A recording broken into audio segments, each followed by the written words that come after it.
தேவனுக்கே மகிமை உண்டாவதாக.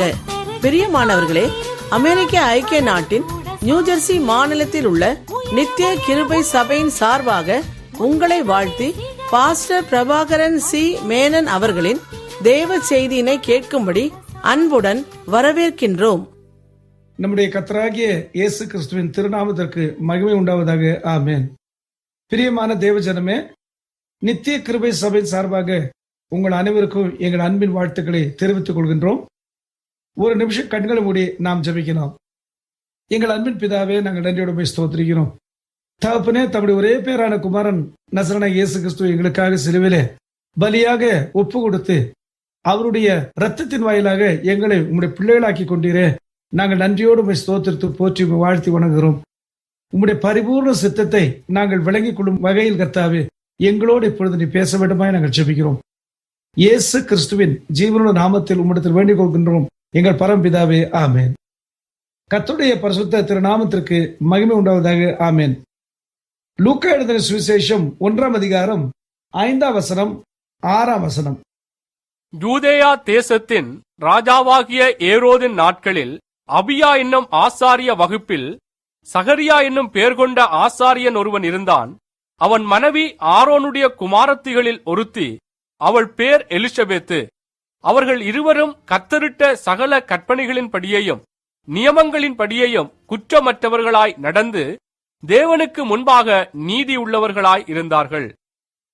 லூக்கா எழுதின சுவிசேஷம் 1ஆம் அதிகாரம் 6ஆம் வசனத்தில் கணவனும் மனைவியும் இருவரும் ஒருமித்து கர்த்தர் இட்ட சகல கற்பனைகளின் படியையும் நியமங்களின் படியையும் குற்றமற்றவர்களாய் நடந்து தேவனுக்கு முன்பாக நீதி உள்ளவர்களாய் இருந்தார்கள் என்று பரிசுத்த ஆவியானவராகிய தேவன் பரிசுத்த வேதாகமத்திலே எழுதி கொடுத்துள்ளார். இந்த வசனத்திலிருந்து நாம் என்ன பார்க்கிறோம்? நாம் கர்த்தரை பின்பற்றுகிற விஷயத்திலே கர்த்தரிட்ட கற்பனைகளை தான் நாம் கடைபிடிக்க வேண்டும். வேதத்தில் பார்க்கிறோம், மனுஷருடைய கற்பனைகளை போதிக்கிறவர்கள். மார்க் 7ஆம் அதிகாரம் 8ஆம் வசனம் 9ஆம் வசனம்.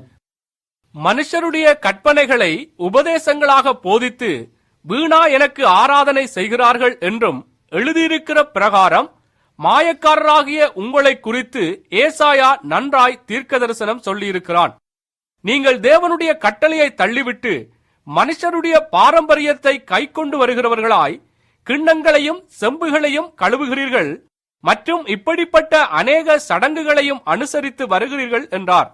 பின்னும் அவர் அவர்களை நோக்கி, நீங்கள் உங்கள் பாரம்பரியத்தை கைக்கொள்ளும்படிக்கு தேவனுடைய கட்டளைகளை வியர்த்தமாக்கினது நன்றாயிருக்கிறது. மார்க் 7ஆம் அதிகாரம் 9ஆம் வசனத்தில் இயேசு சொல்லுகிறார், நீங்கள் உங்கள் பாரம்பரியத்தை கைக்கொள்ளும்படிக்கு தேவனுடைய கட்டளைகளை வியர்த்தமாக்குகிறது நன்றாயிருக்கிறது. கர்த்தர் சொல்லுகிறாரு, நீங்கள் உங்கள் பாரம்பரியத்தை கைக்கொள்ளும்படிக்கு தேவனுடைய கட்டளைகளை வியர்த்தமாக்குகிறது நன்றாயிருக்கிறது. நன்றாயிருக்கிறது சொன்னால் ஆண்டவர் அதை பகடி பண்ணுகிறார், பரிகசிக்கிறார். நீங்கள் செய்வது ரொம்ப லட்சணமா இருக்குன்னு சொல்கிறார். இங்கே தம்பதிகளை பார்க்கிறோம், பாக்கியமான தம்பதிகள். காரணம், இருவரும் ஒருமித்து கர்த்தரை பின்பற்றுவது, அதுவும் இவ்வண்ணமாய் பின்பற்றுவது, அது தேவனே கொடுத்த அனுகிரகம் என்று பார்க்கிறோம். லூக்கா 1ஆம் அதிகாரம் 6ஆம் வசனத்திலே அவர்கள் இருவரும் கர்த்தரிட்ட சகல கற்பனைகளின் படியையும் நியமங்களின் படியையும் குற்றமற்றவர்களாய் நடந்து தேவனுக்கு முன்பாக நீதி உள்ளவர்களாய் இருந்தார்கள். அவர்கள் இருவரும் கர்த்தரிட்ட சகல கற்பனைகளின் படியையும். கர்த்தரிட்ட கற்பனை, தெளிப்பு ஞானஸ்தானம் கர்த்தரிட்ட கற்பனையா? குழந்தை ஞானஸ்தானம் கர்த்தரிட்ட கற்பனையா? கிறிஸ்தவ உலகத்திலே இன்றைக்கு செய்கின்ற பல காரியங்கள் கர்த்தரிட்ட கற்பனைகளா என்று பார்க்க வேண்டும். மனுஷ பாரம்பரியங்கள் கிறிஸ்தவ உலகத்துக்குள் பிரவேசித்து தேவனுடைய கற்பனைகளை வியர்த்தமாக்கி வருவதை குறித்து முன்கூட்டியே இயேசு சொல்லிவிட்டாரு. இவர்கள் இவ்வண்ணமாக மனுஷர்களுடைய பாரம்பரியத்தை கைக்கொள்ளும்படிக்கு தேவனுடைய கட்டளைகளை வியர்த்தமாக்குகிறவர்கள்.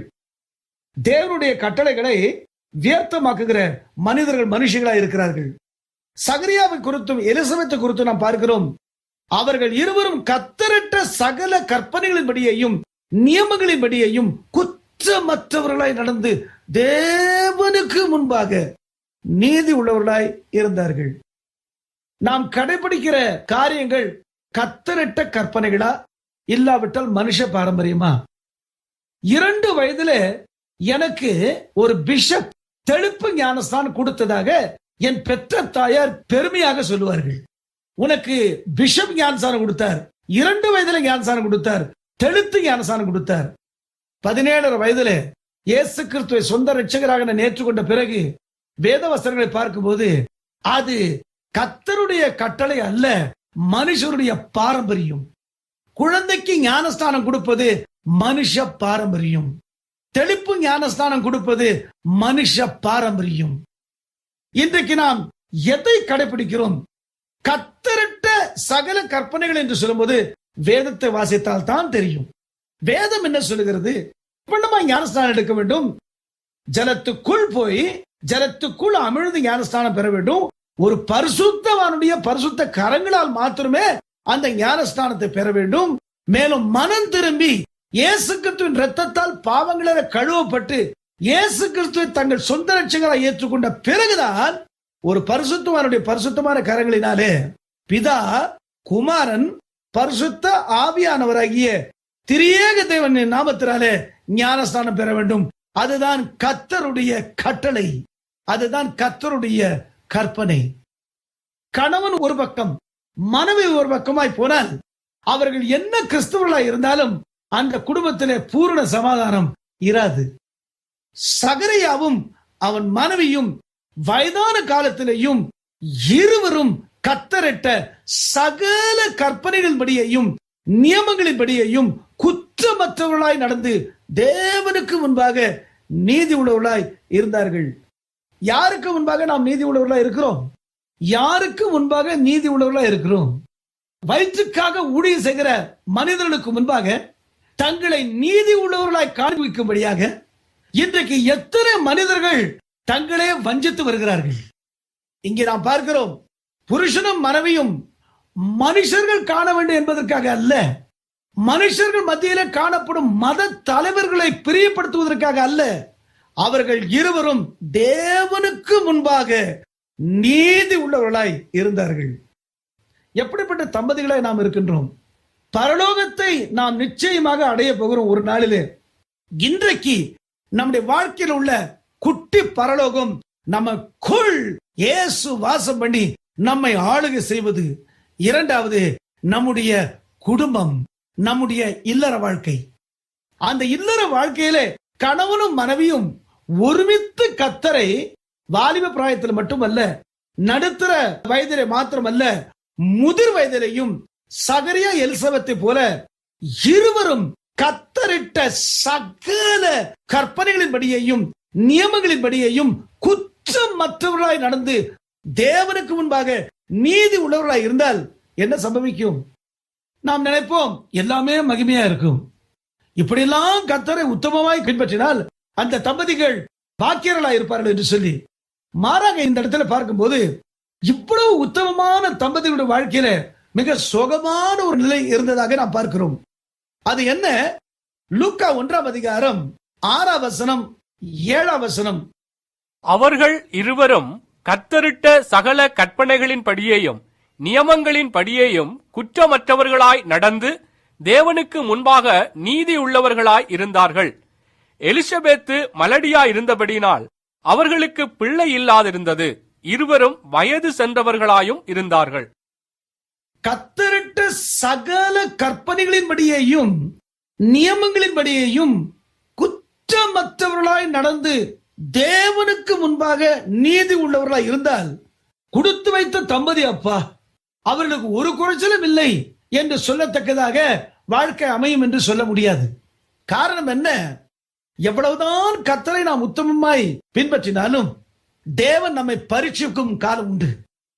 நீங்கள் வாலிபத்தில் உத்தமமாய் இருந்தீர்கள், நடுத்தர வயதிலையும் இருவரும் உத்தமமாய் இருந்தீர்கள், முதிர் வயதிலே கணவனும் மனைவியும் வாலிபத்தில் இருந்தது போல நடுத்தர வயதில் இருந்தது போல இருக்கிறீர்களா? தேவன் பரீட்சிக்கிறார். இது நிமித்தமாக நிந்தைகள், அவமானங்கள், பரியாசங்கள், ஏளனங்கள், புறக்கணிப்பு, சிறுமை, வெறுமை அனைத்தும் வரக்கூடும். என்ன பரீட்சை வந்தாலும் சரி, தகப்பனே ஒரு தீர்மானம் நான் எடுக்கிறேன். வாலிபத்திலே உம்மை எப்படி பின்பற்றினோ அப்படியே நான் நடுத்தர வயதிலே மட்டுமல்ல முதிர் வயதிலையும் உம்மை பின்பற்றுவேன் கர்த்தாவே. நான் மாத்திரமல்ல, என் மனைவியோடு சேர்ந்து, நான் மாத்திரமல்ல, என் கணவரோடு சேர்ந்து நாங்கள் இருவரும் கத்தரிட்ட சகல கற்பனைகளின்படியையும் நியமங்களின்படியையும் குற்றமற்றவர்களாய் நடந்து தேவனுக்கு முன்பாக நீதி உள்ளவர்களாய் வாழ்வோம் என்ற ஒரு தீர்மானத்தை தம்பதிகள் எடுக்க வேண்டும். எரேமியா 2ஆம் அதிகாரம் 1ஆம் வசனம் 2ஆம் வசனத்தை வாசிக்க கேட்போம். கர்த்தருடைய வார்த்தை எனக்கு உண்டாகி, அவர், நீ போய் எருசலேமின் செவிகள் கேட்கும்படி கூப்பிட்டு சொல்ல வேண்டியது என்னவென்றால், விதைக்கப்படாத தேசமாகிய வனாந்தரத்திலே நீ என்னை பின்பற்றி வந்த உன் இளவயதின் பக்தியையும் நீ வாழ்க்கைப்பட்ட போது உனக்கிருந்த நேசத்தையும் நினைத்திருக்கிறேன் என்று கர்த்தர் சொல்லுகிறார். எரேமியா 2ஆம் அதிகாரம் 1ஆம் வசனத்திலே கர்த்தருடைய வார்த்தை உண்டாக்கி அவர் என்ன சொல்லுகிறார்? விதைக்கப்படாத தேசமாகிய வனாந்தரத்திலே நீ என்னை பின்பற்றி வந்த உன் இளவயதின் பக்தியையும் நீ வாழ்க்கைப்பட்ட போது உனக்கு இருந்த நேசத்தையும் நினைத்திருக்கிறேன் என்று கர்த்தர் சொல்லுகிறார். சில வேளையில உட்கார்ந்து அழுவார்கள் வயதான காலத்திலே, வாலிபத்தில் எவ்வளவு உத்தமமாய் பின்பற்றினேன் ஆண்டவரே. என்னை போன்ற வாலிபர்கள், என்னை போன்ற கன்னியர்கள் கர்த்தாவே தேவனுக்கு பயப்படாமல் அவர்கள் இஷ்டம் போல வாழ்க்கை நடத்தும் போது நான் சுத்த மனசாட்சியோடு என் வாலிப பிராயத்திலே என் நுகத்தை நான் சுமந்து கர்த்தாவே நான் எவ்வளவாய் தாழ்த்தி எவ்வளவாய் உண்மையாய் பிடித்தேன். வாலிபத்திலே என்னை உயர்த்துவீர் என்று நான் எதிர்பார்த்தேன். வாலிபத்திலே என் நிந்தை நீங்கும் என்று எதிர்பார்த்தேன். நடுத்தர வயதிலே என் நிந்தை நீங்கும் என்று எதிர்பார்த்தேன். நடுத்தர வயதிலே என்னுடைய துன்பங்கள் நீங்கும் என்று எதிர்பார்த்தேன். வயதாகி விட்டதப்பா, வயதாகி விட்டது என் தகப்பனே. இன்னும் என் வாழ்க்கை இப்படியே இருக்கிறது. நான் வாலிபத்திலும் பின்பற்றினேனே என்று ஏங்கும் போது கர்த்தர் சொல்லுகிறாரு, நீ என்னை பின்பற்றி வந்த உன் இளவயதின் பக்தியை நினைத்திருக்கிறேன். உன்னை போன்ற வாலிபர்கள் சீர்கேடாய் வாழும் காலங்களிலே, உன்னை போன்ற கன்னியர்கள் சீர்கட்ட வாழ்க்கையை வாழ்ந்த காலத்திலே நீ சுத்த மனசாட்சியோடு உண்மையாய் வாலிபத்திலே உன்னை ஒடுக்கி உன் நுகத்தை சுமந்து நீ சுத்த மனசாட்சியோடு வாழ்ந்ததை வயதான காலத்திலையும் கர்த்தர் நினைத்திருக்கிறார். எவ்வளவு வயதானாலும் சரி, நீ வாலிபத்திலே கர்த்தரை உத்தமமாய் பின்பற்றினதை, நடுத்தர வயதிலே நீ உத்தமமாய் கர்த்தரை பின்பற்றினதை தேவன் நினைவில் வைத்து உன்னை ஆசீர்வதிக்க, உன் நிந்தை நீக்க தேவன் தீர்மானித்திருக்கிறார். வெளிப்படுத்தின விசேஷம் 3ஆம் அதிகாரம் 8ஆம் வசனம், உன் கிரியைகளை அறிந்திருக்கிறேன். உனக்கு கொஞ்சம் பலன் இருந்தும் நீ என் நாமத்தை மறுதலியாமல் என் வசனத்தை கை கொண்டபடினாலே இதோ திறந்த வாசலை உனக்கு முன்பாக வைத்திருக்கிறேன், அதை ஒருவனும் பூட்ட மாட்டான். வெளிப்படுத்தல் 3ஆம் அதிகாரம் 8ஆம் வசனம், உன் கிரியைகளை அறிந்திருக்கிறேன், உன் கிரியைகளை அறிந்திருக்கிறேன். கர்த்தாவே எவ்வளவு உத்தமமாய் பின்பற்றினேன். மற்றவர்கள் பார்வைக்கு மட்டுமல்லப்பா, என்னுடைய ரகசிய வாழ்க்கையில நான் சுத்த மனசாட்சியோடு உத்தம உண்மையாய் பின்பற்றினேன். என் வாழ்க்கையை பாரு ஐயா, வாலிபத்திலேயே நிந்தை, நடுத்தர வயதிலேயே நிந்தை அப்பா, முதிர் வயதிலே எனக்கு நிந்தையா? கர்த்தர் காண்பிக்கிற காரியம், உன் கிரியைகளை அறிந்திருக்கிறேன், நான் மறக்கவில்லை. உன்னை நோக்கி நான் பார்த்து கொண்டு வருகிறேன். உன் கிரியைகளை அறிந்திருக்கிறேன். உனக்கு கொஞ்சம் பலன் இருந்தும் நீ 2 காரியத்தை தொடர்ந்து செய்தாய். உனக்கு கொஞ்சம் பலன்தான். அந்த கொஞ்சம் பலத்திலே நீ 2 காரியத்தை இடைவிடாமல் செய்தாய். உனக்கு கொஞ்சம் பலன் இருந்தும் நீ என் நாமத்தை மறுதலியாமல் என் வசனத்தை கை கொண்டபடியினால் இதோ திறந்த வாசலை உனக்கு முன்பாக வைத்திருக்கிறேன், அதை ஒருவனும் பூட்ட மாட்டான். கர்த்தர் சொல்லுகிறார், வாலிபத்தில் எவ்வளவோ பாடுகளை அனுபவித்தாய், நடுத்தர வயதில் எவ்வளவோ பாடுகளை அனுபவித்தாய். நீ மாத்திரமல்ல, உன் மனைவியும், நீ மாத்திரமல்ல, உன் கணவனும் மனைவியுமாய் இருவரும் ஒருமித்து விவாகமான காலம் முதற்கொண்டு சொந்த ஜனங்களால நிந்தைகள், உற்றார் உறவினர்களாலே அவமானங்கள், சுத்தத்தாரால் ஏளனங்கள், கணவனுக்கும் மனைவிக்கும் விவாகமான காலம் முதற்கொண்டு முதிர் வயது வரைக்கும் பாடுகளும் பிரச்சனைகளும். நான் என்னத்தை கண்டேன்? ஒரு பரிசுத்த வாட்டியை நான் அறிவேன். அந்த பரிசுத்த வாட்டி தன் கணவரிடத்தில் போய் சொன்னார்கள், நாம் விவாகமாகி 25 ஆண்டுகள் ஆயிற்று. நம் சொந்தக்காரர்களை அழைத்து ஜப கூட்டத்தை நடத்தலாம் என்று சொல்லி, ஸ்தோத்திர கூட்டத்தை நடத்தலாம் என்று சொல்லி. அந்த ஊழியக்காரர் தன் மனைவியை பார்த்து சொன்ன காரியம், இயேசு கிறிஸ்து, நான், என் மனைவியாகிய நீ, 3 பேர் போதும், வேற ஒன்று வேண்டாம். அந்த ஊழியக்காரர் சொன்ன காரியம், எவ்வளவுதான் நம்மோடு கூட பலர் இருந்தாலும் இவர்கள் சந்தர்ப்பம் வரும்போது நம்மை விட்டு போய்விடுகிறார்கள். இவர்கள் சந்தர்ப்பவாதிகள். இவர்களோடு சேர்ந்து நான் என்ன கர்த்தரை துதிக்க முடியும்? இவர்களோடு சேர்ந்து நான் கர்த்தரை துதிப்பதற்கு எனக்கு என்ன வாய்ப்பு இருக்கிறது? அந்த பெண்மணி அமைதியாக மௌனமாக போய்விட்டார்கள். அவர்கள் தனிமையில் போய் அழுதார்கள். கர்த்தாவே, விவாகமாகி இந்த 25 ஆண்டுகள் நான் என்னத்தை கண்டேன் தகப்பனே? நிந்தைகளும் அவமானங்களும் ஏளனங்களும் புறக்கணிப்பும். சுத்த மனசாட்சியோடு உத்துவனுமாய் கர்த்தரை பின்பற்றி நாங்கள் இருவரும் விவாக வாழ்க்கைக்குள் பிரவேசித்தோம். ஒரு பெரிய பரிசுத்தவான் எங்களுக்கு இந்த விவாகத்தை நடப்பித்து கொடுத்தார். 25 ஆண்டுகள் என்னத்தை நான் கண்டேன் ஐயா? நிந்தையும் அவமானங்களும் ஏளனங்களும் புறக்கணிப்பும். எவ்வளவு பரிசுத்தமா ஜீவித்தாலும் நிந்தை போகவில்லையே. கர்த்தர் அந்த மகளுக்கு சொன்ன வார்த்தை, இந்த 25 ஆண்டுகளும் உனக்கு கர்த்தர் செய்த நன்மைகளை எண்ணி எண்ணி கர்த்தரை துதி செய். அந்த க்ஷணமே அந்த பரிசுத்தவாட்டியுடைய உள்ளத்தில் துக்கம் நீங்கி விட்டது.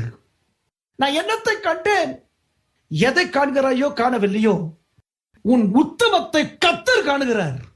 யோபு சொல்லுகிறான், என் நீதியை நான் கெட்டியாய் பிடித்திருக்கிறேன். அந்த நீதி நமக்கு இயேசு கிறிஸ்துவே. தேவனால் நமக்கு ஞானமும் நீதியும் பரிசுத்தமும் மீட்பும் இயேசு கிறிஸ்துவே. வெளிப்படுத்துற விசேஷம் 3ஆம் அதிகாரம் 8ஆம் வசனம், உன் கிரியைகளை அறிந்திருக்கிறேன், உனக்கு கொஞ்ச பலன் இருந்தும் நீ என் நாமத்தை மறுதலையாமல் என் வசனத்தை கை கொண்டபடியினாலே இதோ திறந்த வாசலை உனக்கு முன்பாக வைத்திருக்கிறேன், அதை ஒருவனும் பூட்ட மாட்டான். அந்த ஒருவன் யாரா இருந்தாலும் சரி, எவ்வளவு வலிமை படைத்தவனா இருந்தாலும் சரி, எவ்வளவு செல்வாக்கு படைத்தவனா இருந்தாலும் சரி, எவ்வளவு தந்திரசாலியா இருந்தாலும் சரி, அவன் அந்த கதவை பூட்ட முடியாது. கர்த்தர் திறந்த கதவு. காரணம் என்ன? நீ 2 காரியங்களை தவறாமல் வாலிப வயது முதற்கொண்டு செய்து வருகிறாய், நடுத்தர வயது முதற்கொண்டு செய்து வருகிறாய். அது என்ன காரியம்? என் நாமத்தை நீ மறுதலிக்கவில்லை. 2வது, என் வசனத்தை நீ விட்டே கொடுத்தது கிடையாது. எத்தனையோ பேர் இயேசு கிறிஸ்து நாமத்தை விட்டு கொடுக்கவே மாட்டாங்க. அநேக நாடுகளில் பாருங்க, இயேசு கிறிஸ்து நாமத்துக்காக அவர்கள் எந்த நிலைக்கு போக ஆயத்தமா இருக்கிறார்கள். ஆனா வசனத்தை கோட்டை விடுவார்கள். இயேசு என்று வைராகவே நிற்பார்கள். கர்த்தர் எழுதி கொடுத்த அந்த ஜீவ வசனங்களையோ சரியாக கடைபிடிக்கவே மாட்டார்கள். நீ இயேசு கிறிஸ்துவின் நாமத்தை விட்டே கொடுக்க கூடாது. 2வது, உன் கரத்தில் தேவன் கொடுத்துள்ள இந்த பரிசுத்த வேதாகமம் விட்டே கொடுக்காத. சத்தியத்தை விட்டே கொடுக்காத. இது நிமித்தமா எவ்வளவு நிந்தை வந்தாலும் சரி, அநேகர் இயேசு கிறிஸ்துவின் திருநாமத்தை விட்டே கொடுக்க மாட்டார்கள். கிறிஸ்தவ உலகத்திலே அநேகர் இயேசு கிறிஸ்துவின் திருநாமத்தை விட்டே கொடுக்க மாட்டார்கள். ஆனால் ஜீவ வசனங்களை கோட்டை விடுகிறார்கள். ஜீவ வசனங்களை விட்டு விடுகிறார்கள். ஆவிக்குரிய உலகத்திலே தாறுமாறாய் நடப்பவர்கள், பொருளாசையால் நிறைந்திருப்பவர்கள், இவர்களோடு சேர்த்து கொண்டு ஜீவ வசனங்களை அவமதிக்கிறவர்கள். கர்த்தர் சொல்லுகிறாரு, உனக்கு கொஞ்ச பலன் இருந்தும் நீ 2 காரியங்களை விட்டே கொடுக்கவில்லை. இயேசு கிறிஸ்துவின் நாமத்தை நீ விட்டு கொடுக்கவில்லை. 2வது, ஜீவ வசனங்களை, பரிசுத்த வேதாகமத்தில் உள்ள ஜீவ வசனங்களை நீ விட்டு கொடுக்கவில்லை. அதெல்லாம் நான் உனக்கு சொல்லுகிறேன், எப்படிப்பட்ட பலவானா இருந்தாலும் சரி, எப்படிப்பட்ட தந்திரசாலியா இருந்தாலும் சரி, எப்படிப்பட்ட செல்வாக்கு நிறைந்தவர்களா இருந்தாலும் சரி, உனக்கு முன்பாக நான் வைத்திருக்கிற திறந்த வாசலை பூட்ட முடியாது. நீ தொடர்ந்து உத்தமத்திலே நிலைத்திரு. சகரியாவும் எலிசபெத்தும் வயதான காலத்திலேயும் கத்தரிட்ட சகல கற்பனைகளின்படியையும் நியமங்களின்படியையும் குற்றமற்றவர்களாய் நடந்து தேவனுக்கு முன்பாக நீதி உள்ளவர்களாய் இருக்கும்போது ஒரு நாள் வந்தது. லூக்கா 1ஆம் அதிகாரம் 24ஆம் வசனம். அந்நாட்களுக்கு பின்பு அவன் மனைவியாகிய எலிசபெத்து கர்ப்பவதியாகி, ஜனங்களுக்குள்ளே எனக்கு உண்டாயிருந்த நிந்தையை நீக்கும்படியாக கர்த்தர் இந்த நாட்களில் என்மேல் கடாட்சம் வைத்து. இது ஒரு தீர்க்க தரிசன வார்த்தையாய் எடுத்துக்கொள்ளுங்கள். உங்கள் கண்களை நீங்கள் மூடுவதற்கு முன்பாக உங்கள் நிந்தையை கர்த்தர் நீக்கி போடுவார். முடிவு பரிந்தம் நிலைத்து நிற்பவனே ரட்சிக்கப்படுவார். கண்களை மூடி நாம் ஜெபிக்கணும். அன்பின் பிதாவே, வானத்துக்கு பூமிக்கு ஆண்டவரே, சகரியா எலிசபெத்தை போல கர்த்தரிட்ட சகல கற்பனைகளின்படியையும் நியமங்களின்படியையும் குற்றமற்றவர்களாய் நடந்து தேவனுக்கு முன்பாக நாங்கள் நீதி உள்ளவர்களாய் இருக்கும் போது எங்கள் வாழ்க்கை முடிவதற்கு முன்பாக எங்கள் நிந்தையை நிச்சயமாய் நீ நீக்கி போடுவீர். எல்லா துதி கன மகிமையும் இயேசு கிறிஸ்துவின் ஜீவ நாமத்தில் உமக்கே ஏறெடுக்கிறோம். எங்கள் தந்தையே, எங்கள் கர்த்தரும் மீட்பரும் எங்கள் அருமை ரட்சகருமா இருக்கிற நசரேயனாகிய இயேசு கிறிஸ்துவின் ஜீவனுள்ள நாமத்தினாலே எங்கள் ஜெபஸ்தோத்திர அறிக்கைகளை வெகுமனத்தாழ்வோடு உடைய திருப்பாதத்திலே சமர்ப்பிக்கிறோம். எங்கள் ஜீவனுள்ள பரமபிதாவே, ஆமென். உங்கள் ஜெப தேவைகளுக்கும் தேவ ஆலோசனைகளுக்கும் egagchurch.com என்னும் எங்கள் திருச்சபை இணையதளத்தின் வாயிலாக எங்களை தொடர்பு கொள்ள அன்புடன் உங்களை அழைக்கின்றோம். மீண்டும் உங்கள் நினைவிற்கு egagchurch.com